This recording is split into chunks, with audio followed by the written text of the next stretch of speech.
Hello everyone, this is Aditi Sharma and welcome back to Chanakyam coaching Guru. So आज के session में हम इंडियन इकोनॉमी से रिलेटेड कुछ अनदर क्वेश्चंस को डिस्कस करने वाले हैं जो कि बहुत इंपॉर्टेंट रहने वाले हैं। आपकी इकोनॉमिक प्लानिंग से रिलेटेड क्वेश्चंस हैं, ठीक है।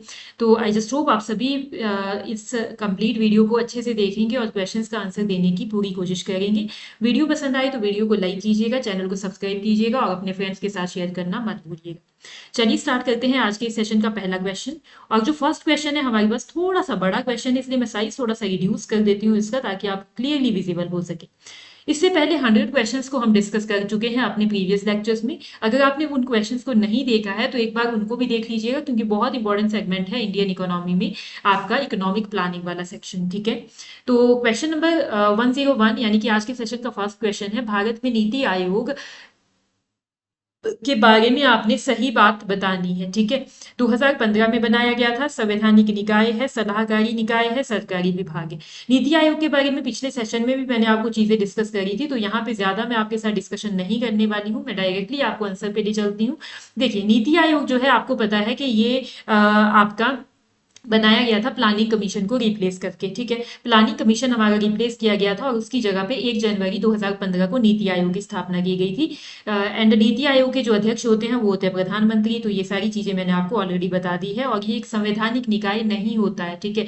ये एक एडवाइजरी बॉडी होती है, सलाहकारी निकाय होता है, ठीक है। तो ऑप्शन नंबर 1 2015 में बनाया गया था, बिल्कुल सही है। संवैधानिक निकाय नहीं है, तो 2 तो नहीं आएगा। टू जहां पे है पहले तो एलिमिनेट कर दीजिए, 2 ये भी नहीं आएगा। अब देखिए, सरकारी विभाग नहीं है, ये गवर्नमेंट डिपार्टमेंट नहीं है, ये एक एडवाइजरी बॉडी है आपके पास। तो it mean option number A and 3 आपका सही हो जाएगा। 1 and 3 option number C will be the right answer है, ठीक है। चलिए, अगला क्वेश्चन है हमारे पास, राष्ट्रीय विकास परिषद का गठन किस वर्ष किया गया था? In which year was the national development council form? राष्ट्रीय विकास परिषद का जो गठन किया गया था वो किया गया था आपके पास में 1948 के अंदर, ठीक है जी। 1948 में आपका इसका गठन किया गया था। एक्चुअली में जो ये राष्ट्रीय विकास परिषद है वो 16 अगस्त 1950 को वैसे बनी थी, लेकिन हम कह सकते हैं प्रारंभिक प्रस्ताव जो इसका लिया गया था वो आपका कब लिया गया था? 1948 में ही इसका प्रारंभिक प्रस्ताव दिया गया था, ठीक है जी।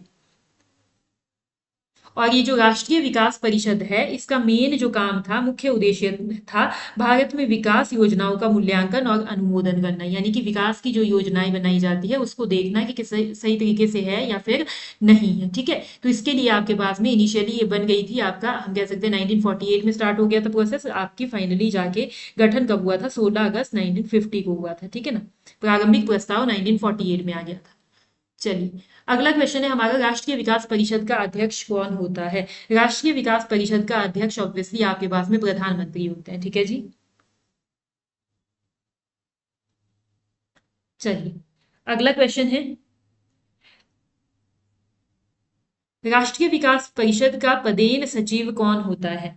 ठीक है, राष्ट्रीय विकास परिषद का जो पदेन सचिव होता है वो होता है नीति आयोग का सचिव, ठीक है। जो नीति आयोग के सचिव होते हैं वही इसके सचिव होते हैं, आपको पता है, ठीक है। तो यहाँ पे आपका एनडीसी का सचिव इसकी जो मैंने जस्ट अभी अभी आपको बताया। और एक और बात आप ध्यान रखिएगा, यहाँ पे प्रधानमंत्री तो आपके पास में चेयरमैन होते हैं, साथ ही साथ राज्यों के मुख्यमंत्री और केंद्रीय मंत्री शामिल होते हैं इसमें, ठीक है ना। राज्यों के मुख्यमंत्री और आपके केंद्रीय मंत्री भी शामिल होते हैं राष्ट्रीय विकास परिषद। अब देखिए, राष्ट्रीय विकास परिषद में शामिल नहीं होता है। राष्ट्रीय विकास परिषद में कौन शामिल नहीं होता है? राज्य के मुख्यमंत्री अभी अभी बताया कि शामिल होते हैं, नीति आयोग के सदस्य डेफिनेटली होते हैं, प्रधानमंत्री तो चेयरमैन होते हैं, तो ऑब्वियसली होते ही होते हैं। लेकिन वित्त आयोग के सदस्य यहाँ पे आपके शामिल नहीं होते, तो ऑप्शन नंबर सी यहाँ हमारा सही आंसर हो जाएगा। चलिए, अगला क्वेश्चन है, 1967 ईस्वी में किसे राष्ट्रीय विकास परिषद की सदस्यता प्रदान की गई? इन 1967 who was given membership of the national development council? ठीक है, केंद्रीय मंत्रिमंडल के सभी सदस्यों को, राज्यों के मंत्रिमंडल के सभी सदस्यों को, केंद्र शासित प्रदेशों के प्रशासक, या फिर भारत के उपराष्ट्रपति। इनमें से आपके पास में करेक्ट आंसर होगा 1, 2 and 3। 1, 2 and 3 option number C यहाँ पे हमारा सही आंसर हो जाएगा। 1967 में एनडीसी ने केंद्रीय मंत्रिमंडल, राज्य मंत्रिमंडल और केंद्र शासित प्रदेशों के प्रशासकों को सदस्य बनाया था, ठीक है जी। उपराष्ट्रपति सदस्य नहीं थे, ठीक है। तो यहाँ पे ऑप्शन नंबर 4 गलत हो जाएगा, बाकी 1, 2, 3 आपका करेक्ट हो जाएगा। चलिए, अगला क्वेश्चन है पंचवर्षीय योजनाओं के अनुमोदन करने वाली सर्वोच्च संस्था है। The highest body that approves 5 year plan is. 5 year plan का जो अनुमोदन करती है वो कौन सी संस्था करती है? नीति आयोग करता है, केंद्रीय बजट कर सॉरी केंद्रीय कैबिनेट करता है, राष्ट्रीय विकास परिषद या वित्त आयोग। नीति आयोग तो नहीं करता क्योंकि हम पंचवर्षीय योजनाओं की बात कर रहे हैं और पंचवर्षीय योजनाएं अब आपकी खत्म हो चुकी है, वो आपके 2012 तक ही आपके पास में स्टार्टिंग में चली थी, ठीक है। उसके बाद में अब आपका जो नीति आयोग है वो 2015 के बाद में आया है, ठीक है। तो अब देखिएगा यहाँ पे आपका हम कह सकते हैं कि जो राष्ट्रीय विकास परिषद है, नेशनल डेवलपमेंट काउंसिल है, यही आपके पास में इनका अनुमोदन करती है, किसका? आपके 5 ईयर प्लान का। चलिए अगला क्वेश्चन है राष्ट्रीय विकास परिषद संबंध है। The national development Council is related to. National development Council किससे रिलेटेड है? ये रिलेटेड है भारत के मुख्य विकास योजनाओं के मूल्यांकन और अनुमोदन से, ठीक है जी। अभी मैंने आपको बताया था कि जितनी भी विकास योजनाएं बनाई जाती है उसके बारे में ये बात करती है, ठीक है ना, उससे रिलेटेड है। चलिए अगला क्वेश्चन है क्वेश्चन नंबर 109। वित्त आयोग के बारे में क्वेश्चन है। भारत में वित्त आयोग के गठन का प्रावधान संविधान के किस अनुच्छेद में वर्णित है? The provision of the finance commission in India is described in which article of the Indian constitution. Indian constitution के आर्टिकल नंबर 280 में 280 में आपके पास में वित्त आयोग का प्रावधान किया गया है, ठीक है जी।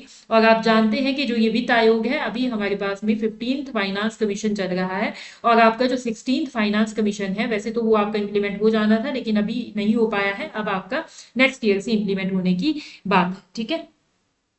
चलिए अगला क्वेश्चन है आपके पास वित्त आयोग के संबंध में सही कथन है। Which of the following statement about the finance commission is correct? यह एक संवैधानिक संस्था है, इसका गठन संविधान के अनुच्छेद 280 के अंतर्गत किया गया है। 13वें वित्त आयोग के अध्यक्ष विजय केलकर थे। उपयुक्त में से सभी, ठीक है। तो यहाँ पे आप सभी को मैं बता दूं कि सभी के सभी जो स्टेटमेंट्स है वो बिल्कुल सही है। एक तो संवैधानिक संस्था है, बिल्कुल है, कॉन्स्टिट्यूशनल बॉडी है, कॉन्स्टिट्यूशनल बॉडी के संविधान के किसी आर्टिकल में इसका प्रोविजन है। तो ऑब्वियसली जब हम पढ़ रहे हैं कि संविधान के आर्टिकल 280 में इसका प्रावधान है तो इट मीन्स ये एक संवैधानिक संस्था तो ऑब्वियसली है, ठीक है। और हम ये भी बिल्कुल सही है कि आपके पास में 13th फाइनेंस कमीशन के जो अध्यक्ष थे वो विजय केलकर थे। तो इट मीन्स यहाँ पे ऑप्शन नंबर डी आपका करेक्ट हो जाएगा। All of the above will be the right answer है। चलिए अगला क्वेश्चन है अभी तक कुल कितने वित्त आयोग का गठन किया जा चुका है? ये आई थिंक क्वेश्चन थोड़ा सा पुराना है लेकिन आपके पास में अभी तक 15 फाइनेंस कमीशन आपके आ चुके हैं। अब 16th भी आने वाला है, ठीक है ना। 16th भी आपके पास में वैसे तो पहले आ जाना था लेकिन आपके पास में आपका 15 फाइनेंस कमीशन के गठन अभी तक हो चुके हैं। चलिए अगला क्वेश्चन है प्रथम वित्त आयोग के अध्यक्ष कौन थे? पहला जो वित्त आयोग था उसके अध्यक्ष थे आपके मिस्टर केसी नियोगी, ठीक है जी। तो ऑप्शन नंबर ए यहाँ पे हमारा सही आंसर हो जाएगा। अगला क्वेश्चन है निम्नलिखित में कौन अभी तक गठित किसी भी वित्त आयोग के अध्यक्ष नहीं रहे हैं? अमरीश बागची, महावीर त्यागी, केसी पंत और ब्रह्मानंद रेड्डी। तो यहाँ पे आपके पास में जो अमरीश बागची है ये अभी तक किसी भी फाइनेंस कमीशन के अध्यक्ष नहीं रहे हैं। तो इट मीन्स ऑप्शन नंबर ए आपका यहाँ पे करेक्ट हो जाएगा। चलिए अगला क्वेश्चन है हमारे पास वित्त आयोग का गठन किया जाता है। The finance commission is constituted for a period of, मतलब कि कितने पीरियड के लिए, कितने ड्यूरेशन के लिए आपके पास में वित्त आयोग बनाया जाता है ये पूछा गया है यहाँ पे, ठीक है जी। तो वित्त आयोग जो बनाया जाता है ये आपका 5 साल के लिए बनाया जाता है, 5 ईयर्स के लिए, ठीक है जी। चलिए अगला क्वेश्चन है 14th या फिर 14वें वित्त आयोग के अध्यक्ष है। The chairman of the 14th finance commission was. 14th finance commission के जो चेयरमैन थे वो थे आपके पास में mister Y V Reddy, mister Y V Reddy. इससे पहले जो 13 पढ़ा था उसके थे विजय केलकर। चलिए अगला क्वेश्चन है केंद्र एवं राज्यों के बीच वित्तीय विवादों के निपटारे हेतु मुख्य एजेंसी है। The main agency for resolving financial disputes between centre and state is. अब देखिए वित्त आयोग आपके पास में सेंटर एंड स्टेट के बीच में जो भी आपके फाइनेंशियल डिस्प्यूट्स होते हैं उनको उनका समाधान करता है, ठीक है, कि किस तरीके से सेंटर ने स्टेट्स को कौन कौन सी कितनी कितने आपके जो टैक्स का शेयर है वो कितना देना है, या फिर किस किस आधार पे पैसा वितरित करना है सेंटर ने स्टेट को। तो इसको हम किस में देखते हैं, आपके वित्त आयोग में देखते हैं। इसमें बहुत इंटरेस्टिंग इंटरेस्टिंग सी चीजें हैं। हॉरिजॉन्टल डेवोल्यूशन क्या होता है, वर्टिकल डेवोल्यूशन क्या होता है, आपके पास में किस किस कौन कौन से नए प्रोविजन आपके 15th फाइनेंस कमीशन में जोड़े गए हैं जो कि 14th फाइनेंस कमीशन में नहीं थे। बहुत इंटरेस्टिंग टॉपिक है। अगर आप चाहते हैं कि हम कंप्लीट इस टॉपिक को डिस्कस करें तो आप कमेंट बॉक्स में हमसे बता सकते हैं ताकि हम कंप्लीटली इस टॉपिक के बारे में डिस्कशन कर सकें। चलिए, अगला क्वेश्चन है वित्त आयोग द फाइनेंस कमीशन। डायरेक्टली पूछा गया है कि ऑब्वियसली सही स्टेटमेंट ही हमको यहाँ पे बतानी है। पंचवर्षीय योजना बनाता है, मौद्रिक नीति तैयार करता है, केंद्र सरकार के कर्मचारियों के वेतन में संशोधन की सिफारिश करता है, संसाधनों के केंद्र और राज्य के बीच बंटवारे का निर्णय लेता है। ऑब्वियसली अभी अभी मैंने आपको बताया कि केंद्र और राज्य के बीच में जो संसाधनों का आवंटन है किस तरीके से होना है, कितना टैक्स का कितना शेयर जो है स्टेट को जाना है, कितना सेंटर में रहना है, ये सारी की सारी चीजें कौन देखता है, आपका फाइनेंस कमीशन देखता है, जो कि इंडियन कॉन्स्टिट्यूशन के आर्टिकल नंबर 280 के तहत बनाया जाता है, ठीक है ना। चलिए, अगला क्वेश्चन है आपके पास, निम्नलिखित में से कौन सा एक नेहरू महालनोबिस मॉडल की विशेषता नहीं है? Which of the following is not a characteristic of Nehru Mahalanobis model?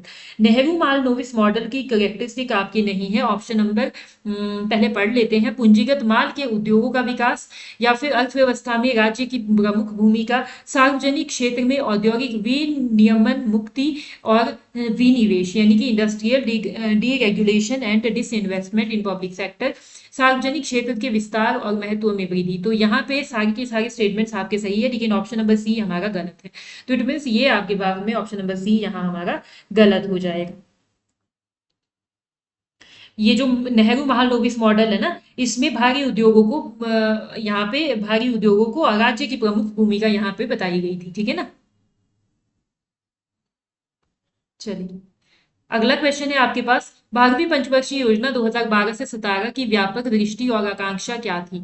What was the broad vision and aspiration of the 12th 5 year plan 2012 to 17? मतलब कि जो बाहरी 12th 5 ईयर प्लान था उसमें किस चीज के ऊपर फोकस किया गया था?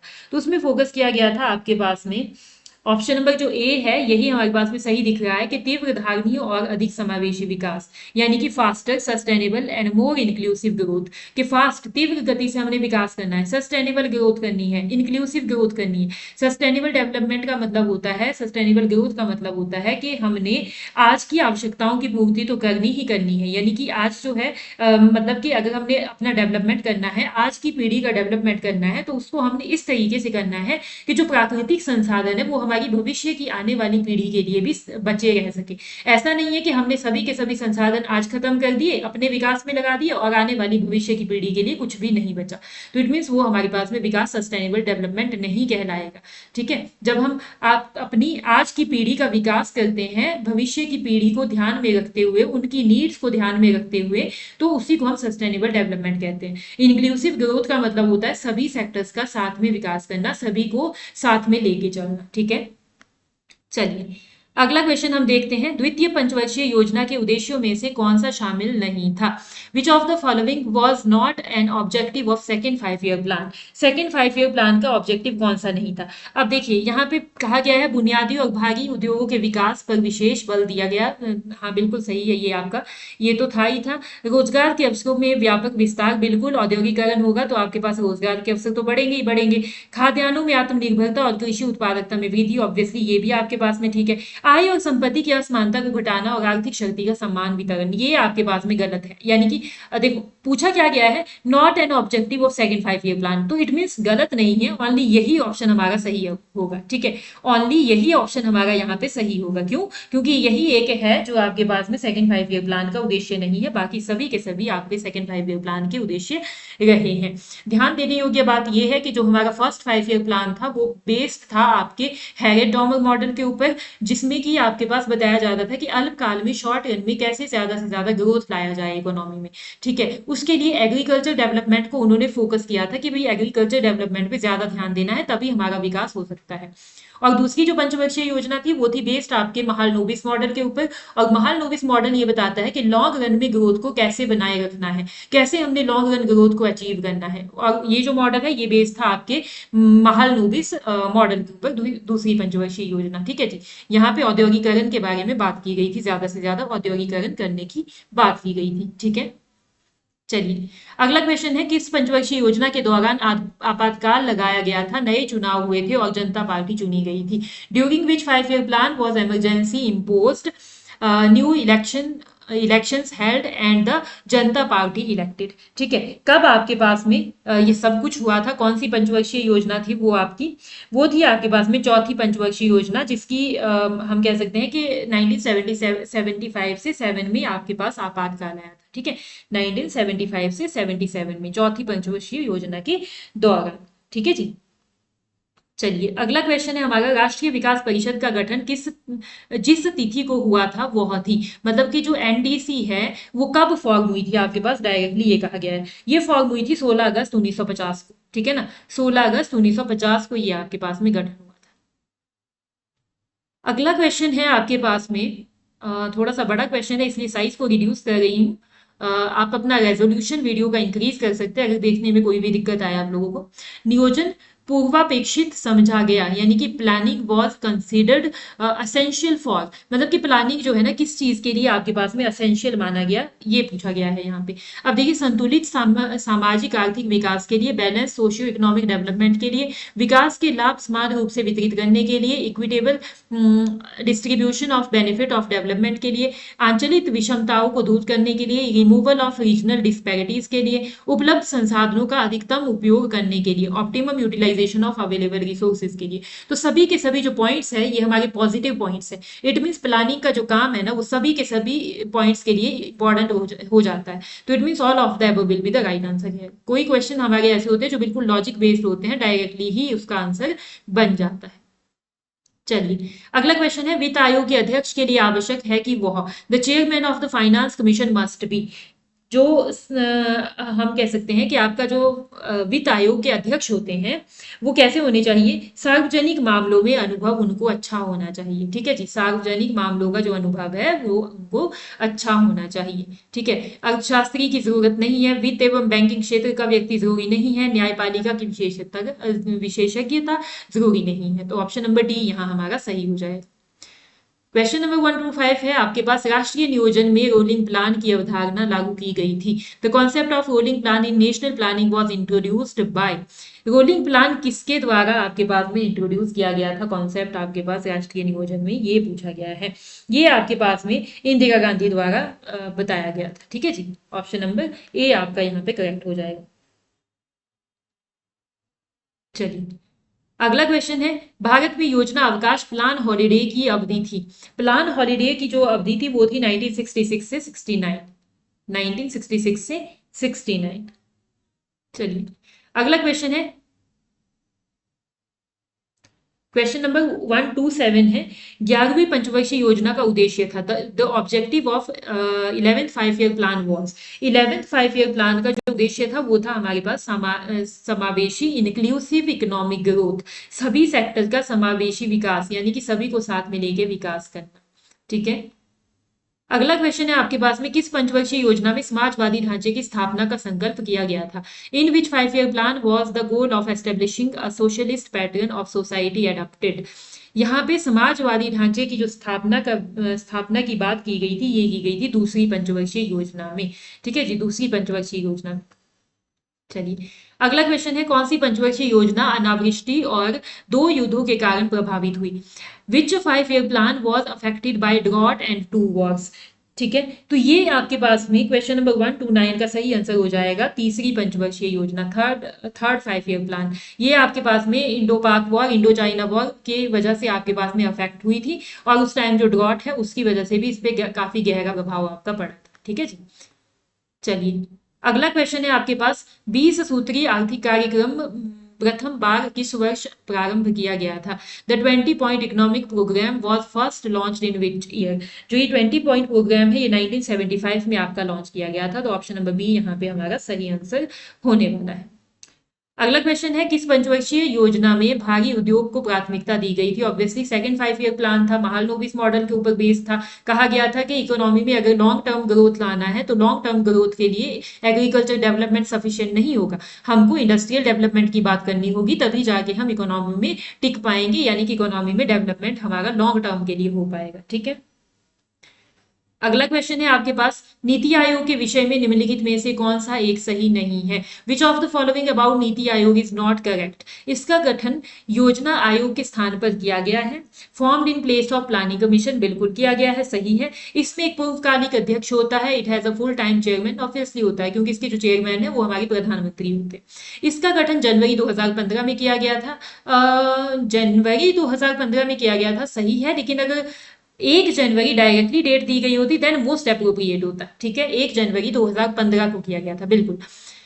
यह सहकारी संघवाद के सिद्धांत पर आधारित है, based on principle of cooperative federalism. Cooperative federalism का मतलब है सेंटर और स्टेट दोनों की यहाँ पे इक्वल सहयोग रहता है। ठीक है, तो मुझे लगता है कि सभी के सभी जो स्टेटमेंट्स है वो यहाँ पे बिल्कुल सही है। नीति आयोग के लिए सभी के सभी स्टेटमेंट सही हैं, लेकिन अगर एग्जामिनेशन में डायरेक्टली ऐसा ही क्वेश्चन पूछा जाए तो आपने जो आंसर आप लगा सकते हो सही नहीं है। वो 3 तो आप बिल्कुल नहीं लगाओगे, ए बी और डी तो बिल्कुल नहीं लगाओगे, सी आप कहीं ना कहीं लगा सकते हो क्योंकि यहाँ पे डायरेक्टली एग्जैक्ट डेट हमारी 1 जनवरी 2015 नहीं दी गई थी। ठीक है, तो वैसे तो सभी के सभी सिस्टम हमारा सही है, लेकिन फिर भी अगर आपको एक चूज करना हो तो ऑप्शन नंबर सी आप चूज कर सकते हैं। चलिए, अगला क्वेश्चन है हमारे पास में, योजना काल में सर्वाधिक समृद्धि दर प्राप्त की गई थी। The highest growth rate during plan period was achieved in, ये की गई थी आपकी 8th 5 ईयर प्लान में। ठीक है, सबसे ज्यादा आपके पास में 8th 5 ईयर प्लान में ग्रोथ, इकोनॉमिक ग्रोथ आपकी हुई थी। चलिए, अगला क्वेश्चन पे डिस्कशन करते हैं हम।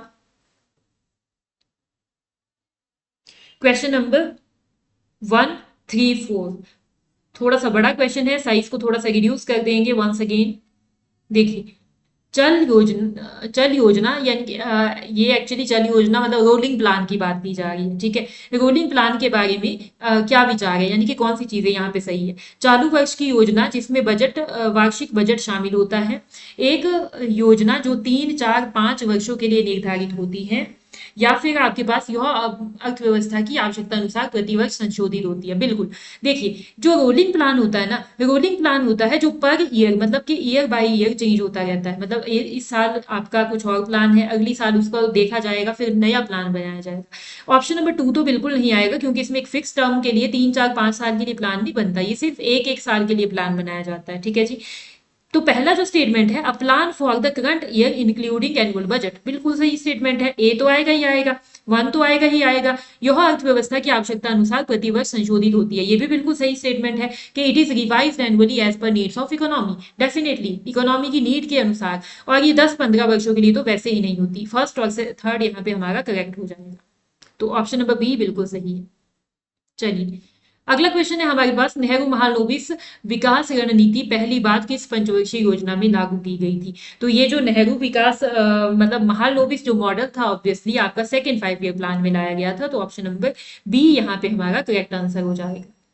क्वेश्चन नंबर 136 है, निम्नलिखित में से कौन सा जोड़ा सही नहीं है? प्रथम योजना की जो अवधि है 1951 से 56 है, बिल्कुल सही है। उसके बाद में आपका थर्ड 5 ईयर प्लान की ड्यूरेशन 1966 से 71 है, बिल्कुल सही है। 11th 5 ईयर प्लान की ड्यूरेशन 2007 से 12 है, बिल्कुल सही है, क्योंकि 12 के बाद आपका 12th 5 ईयर प्लान स्टार्ट हो गया था। ठीक है, लेकिन जो छठी पंचवर्षीय योजना है इसकी ये आपके पास में सही नहीं है। ठीक है, इसकी ड्यूरेशन 1980 to 85, ये आपके पास में ऑप्शन गलत हो जाएगा। ठीक है जी, चलिए, अगला क्वेश्चन है हमारे पास, निम्नलिखित में से कौन सा सही नहीं है? Which of the following is not correct? 10वीं योजना, या फिर आपकी तीसरी योजना, प्रथम योजना, या फिर आपकी छठी योजना?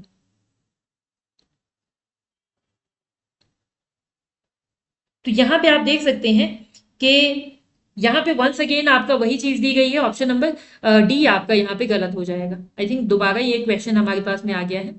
चलिए, अगला क्वेश्चन देखते हैं, निम्नलिखित में से कौन सुमेलित नहीं है, यानी कि सही से मेल किसका नहीं किया गया है? तो चौथी पंचवर्षीय योजना की जो ड्यूरेशन 1966 67 71 है, ये आपके पास में सही आंसर हो जाएगा, मतलब ये आपका यहाँ पे ऑप्शन करेक्ट हो जाएगा, which is not correctly matched. अगला क्वेश्चन है निम्नलिखित में से कौन सा युग्म सही है? Which of the following pairs is correct? पंचवर्षीय, पहली पंचवर्षीय योजना थी हैगर-डॉमर मॉडल पे, बिल्कुल थी, सही है। और दूसरी पंचवर्षीय योजना थी महालनोबिस मॉडल पे, बिल्कुल सही है। और आपके पास में हम कह सकते हैं कि तीसरी पंचवर्षीय योजना आपके पास में third 5 year plan Gadgil model पे। तो यहाँ पे आपका जो ऑप्शन नंबर 1 और 2 है ये आपके करेक्ट हो जाएंगे, 1 और 2 यहाँ पे आपका करेक्ट हो जाएगा। ठीक है जी, चलिए अगला जो क्वेश्चन है हमारे पास और आज के सेशन का लास्ट क्वेश्चन है। लास्ट क्वेश्चन है हमारा, द्वितीय पंचवर्षीय योजना आधारित थी किसके ऊपर? जो दूसरी पंचवर्षीय योजना थी वो किस मॉडल के ऊपर आधारित थी? मैंने बार बार आपको मैं इस सेशन में भी और पहले से भी बता रही हूँ कि second 5 year plan Mahalanobis model के ऊपर बेस्ड था। ठीक है जी, सेकेंड जो 5 ईयर प्लान था वो महालनोबिस मॉडल के ऊपर बेस्ड था।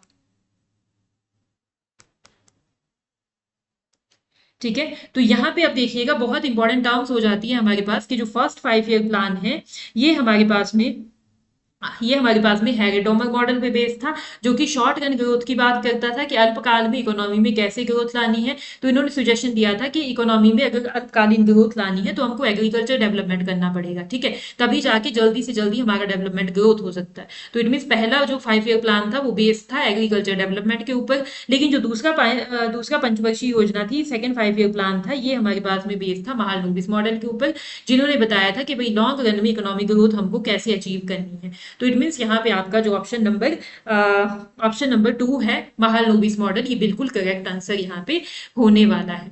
तो ये थे आज के सेशन के कुछ क्वेश्चंस। आई जस्ट होप कि आप सभी को क्वेश्चंस अच्छे लगे होंगे, आपने सॉल्व करने की कोशिश की होगी। बहुत ज्यादा इंपॉर्टेंट क्वेश्चंस है और बहुत ही बेसिक से क्वेश्चंस है, आप सभी को ये अच्छे से आने चाहिए। तो वीडियो अच्छी लगी हो तो वीडियो को लाइक कीजिएगा, चैनल को सब्सक्राइब कीजिएगा और अपने फ्रेंड्स के साथ शेयर करना मत भूलिएगा। Thank you so much.